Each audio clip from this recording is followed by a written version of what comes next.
Hey, it's Mikexingchen. There has always been legends or rumors about those who are supposedly no longer of this world, but are somehow secretly still roaming amongst the living. For example, some people continue to believe that Elvis Presley, who died back in the late 1970s, is still very much alive today. Some believe that Bruce Lee is still alive and kicking, and there are also speculations that iconic rapper Tupac, who was killed in a drive-by shooting back during the 90s, never really died from his wounds. Another theory dates back to the Second World War, though many decades have already passed. Some people still insist that the leader of the Nazi Party, Adolf Hitler, did not actually perish during the final days of the war in 1945, and that his suicide was in fact faked so he could live out the remainder of his days under the radar and without getting prosecuted for his war crimes. So out of all these supposedly deceased people who are rumored to be alive today, one particular individual may have been rumored to be living on Earth for much longer than everybody else. This mythical man is named Ashwatthama, and according to an ancient tale, he is a man who was cursed to live an immortal life filled with nothing but endless suffering and pain. Though some dismiss the story as nothing more than a work of fiction, there are those who believe that this immortal is very much real, and over the many years that have passed, there have been several instances in which people claim to have seen him in the flesh. So who is this immortal man? Well, Ashwatthama is not only one of the key characters in the Sanskrit epic Mahabharata, he is also viewed as the ancient Indian narrative's anti-hero. He was the son of a powerful guru named Drona and a grandson of the Brahmin sage Bharadwaja. He is the avatar of the 8 Rudra, or followers of the god Rudra Shiva, and one of the 7 Shirajivis, or the immortal ones in Hinduism. He ranks 3rd among those who managed to kill the most number of warriors during the Kurukshetra war, and he is also the lone survivor said to be still living after fighting in that war. The story goes, following his father's demise in the Kurukshetra war, Ashwatthama, out of grief and extreme anger, decided to walk the path of terror and bloodshed. He entered the camp of his enemies, the Pandavas, and slaughtered them. He is also responsible for unleashing one of the world's most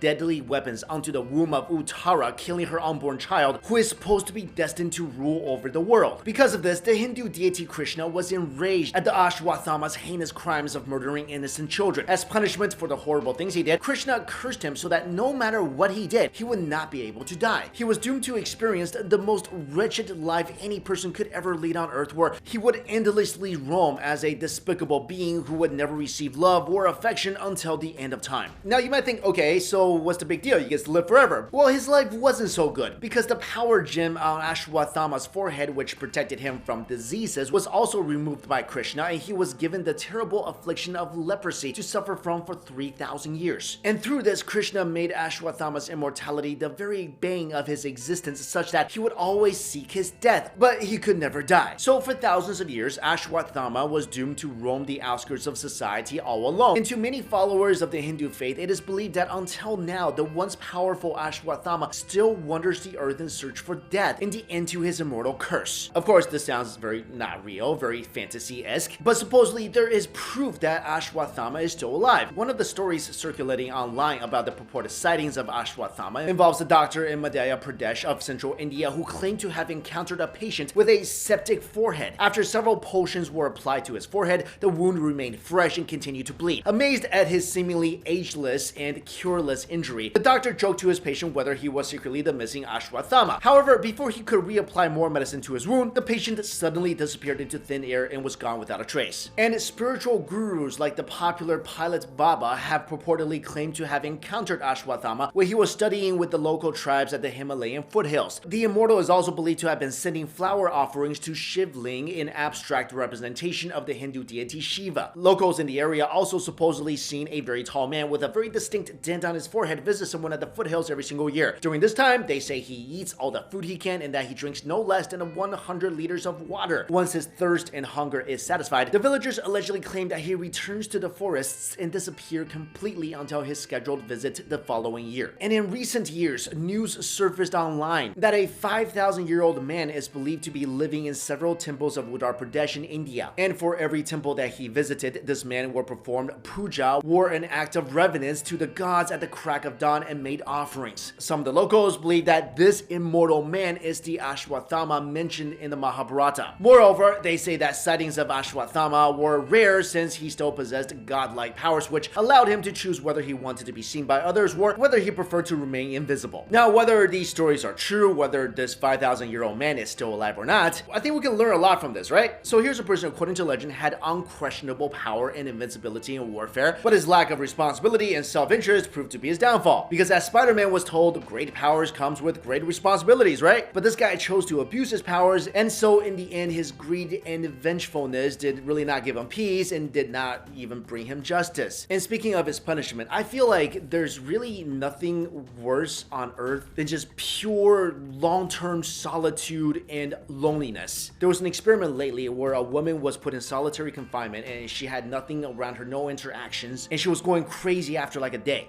Now granted, if this story was real, this guy could still go visit places, so it's not as bad as solitary confinement, but it's still not good, right? I mean, if I was him, I'd be Netflixing it like crazy. Alright guys, thank you all so much for watching this video. I'll see you later.